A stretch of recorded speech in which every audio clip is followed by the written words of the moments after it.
স্বাধীনতা বিপ্লবের মুখে বাংলাদেশ জাতীয়তাবাদী দল জনাব তারেক রহমানের নেতৃত্বে 15 বছরের যে আন্দোলন হয়েছে এবং জুলাই আগস্টে বিএনপি সকল পর্যায়ের নেতৃবৃন্দরা যে মাঠে নেমে এসেছিল, আমাদের নগরকান্দা এবং সালতা উপজেলার অনেক ভাইরা সেই আন্দোলনে ঢাকায় শরীক হয়েছিল।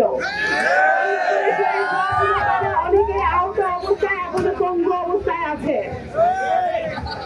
আমরা এই 5ই আগস্টের আন্দোলনের মুখে, এই অভ্যুত্থানের মুখে ফ্যাসিবাদী স্বৈরাচার শেখ হাসিনা পালিয়ে যেতে বাধ্য হয়েছিল।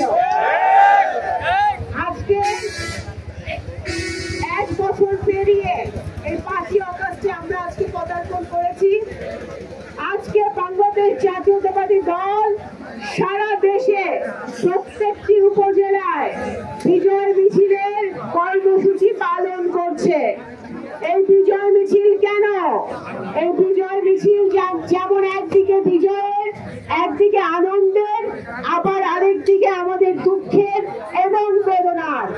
কারণ আমরা অনেক ভাইয়ের রক্ত হারিয়েছি, অনেক ভাইকে হারিয়েছি, অনেক ভাই রক্ত দিয়েছে, অনেক বোন রক্ত দিয়েছে। আমাদের 15 বছরে আমাদের অনেক নেতা কর্মী গুম হয়েছে, খুন হয়েছে, অনেক বাবা তার ছেলে মেয়েদেরকে হারিয়েছে, অনেক স্ত্রী তার স্বামীকে হারিয়েছে, অনেক ছেলে মেয়ে তার বাবাকে হারিয়েছে।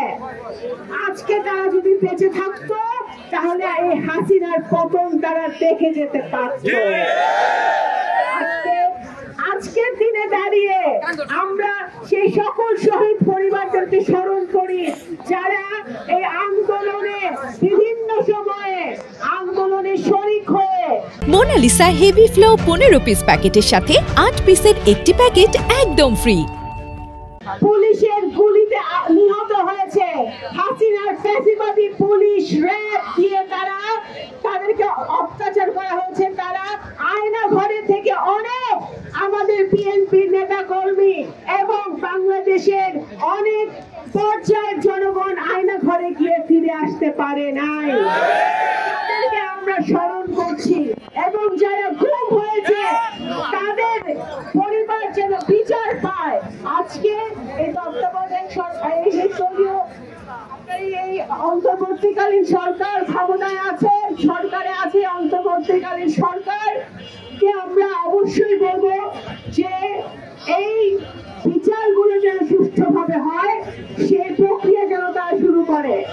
আমি ফলক করে বলতে পারি বাংলাদেশ জাতীয়তাবাদী দল আগামী দিনে নির্বাচনে জনগণের ভোটে নির্বাচিত হয়ে যদি সরকার গঠন করতে পারে তাহলে এই যারা গুলির অর্ডার দিয়েছিল, যারা আয়না ঘরে মানুষকে নির্যাতিত করেছিল, যারা খুন করেছিল, যারা খুন করেছিল, তাদের প্রত্যেকের বিচার বিএনপি অবশ্যই করবে।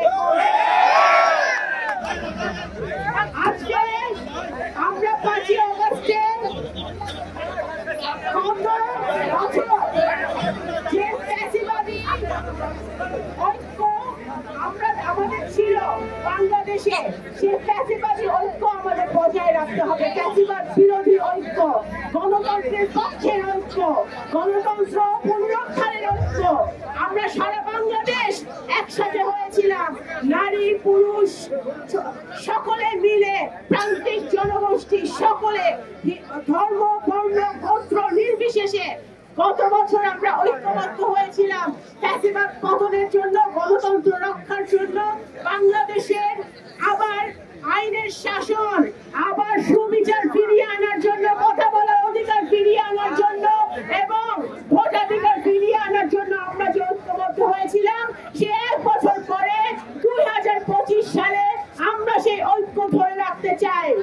আগামী দিনে প্রধান উপদেষ্টা কিছুদিন আগে যুক্তরাজ্যে গিয়ে ভারপ্রাপ্ত চেয়ারম্যান জনাব তারেক রহমানের সাথে যে বৈঠকে হয়েছে, সেই বৈঠক থেকে যে সমাধান এসেছে বাংলাদেশের জনগণের জন্য, আপামর 17 কোটি মানুষের জন্য, যে আগামী ফেব্রুয়ারি মাসের দিকে নির্বাচন দিতে হবে।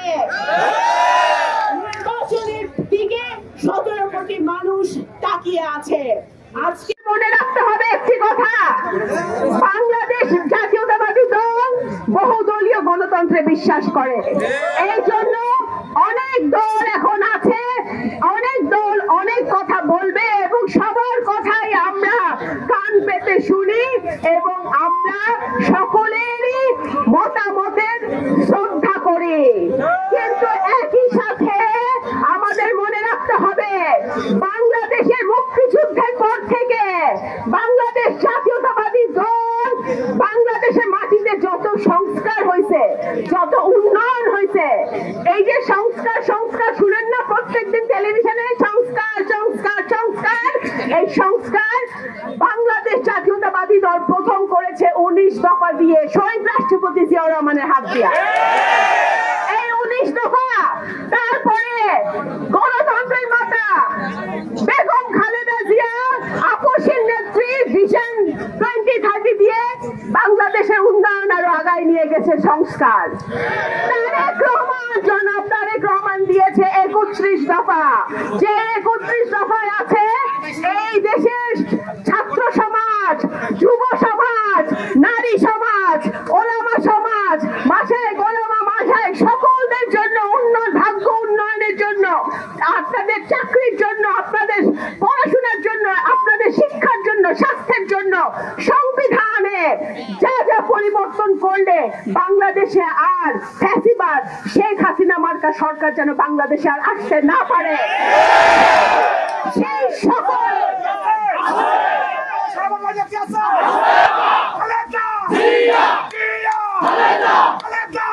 সংস্কার বাংলাদেশ জাতীয়তাবাদী দল 31 দফায় ইতিমধ্যেই লিখে দিয়েছে। আজকে আগামী নির্বাচনে যদি বিএনপি জয়লাভ করে জনগণের ভোটে, তাহলে বাংলাদেশ জাতীয়তাবাদী দল এই সালতা উপজেলার মাটিতে যদি আমি জীবিত থাকি, তাহলে 31 দফা অক্ষরে অক্ষরে আমরা পালন করব, ইমপ্লিমেন্ট করব সালতা উপজেলায়। আর এখানে আরো যারা দল আছে, সব দলকে আমি বলতে চাই, আমার বাবা এখানে অনেক মুরব্বিয়ান আছে যারা আমার বাপের ইলেকশন করছেন, আমার বাপের সাথে রাজনীতি করছেন। ওবায়দুর রহমান সাহেব সালতা উপজেলার প্রত্যেকটা বাড়িতে বাড়িতে উনি ধানের শীষ উগাইছে, ধানের শীষের উর্বর ফলন হয়েছে। সেটা কেমনে হয়েছে? ওবায়দুর রহমান সাহেবের হাত দিয়ে। আপনারা সকলে দাবি করেন আপনারা ওবায়দ সৈনিক, আপনারা তারেক রহমানের সৈনিক, আপনারা বেগম খালেদা জিয়ার সৈনিক, জিয়ার সৈনিক। আপনারা যারা বাংলাদেশ জাতীয়তাবাদী দলের ধানের শীষের ঝান্ডা নিয়ে দাঁড়িয়ে আছেন, তাদেরকে প্রতিজ্ঞা করতে হবে যে সকল দল মতের সাথে সকল জনগণের পাশে থাকবেন, বিপদে আপদে পাশে থাকবেন, কোন অন্যায়ের যে প্রশ্রয় দিবেন না, সবসময় ন্যায়ের পথে থাকবেন, সত্যের পথে থাকবেন। এবং সকল দলকে আমি আহ্বান করি, এখানে যারা সালতা উপজেলায় অন্যান্য দল আছে তাদেরকেও আমি আহ্বান করি, আসুন আমরা সবাই মিলে সালতা উপজেলার উন্নয়ন করি, সালতা উপজেলার মানুষের উন্নয়ন করি। আমাদের সালতা উপজেলা যারা ইয়াং জেনারেশন আছে, ভাইরা আছে, বোনরা আছে, তাদের চাকরি, তাদের শিক্ষা, তাদের স্বাস্থ্য, সকল কিছুর জন্য আমরা একসাথে মিলে কাজ করি। For more updates, follow us on Facebook, subscribe our YouTube channel, get the latest update on www.daily-sun.com.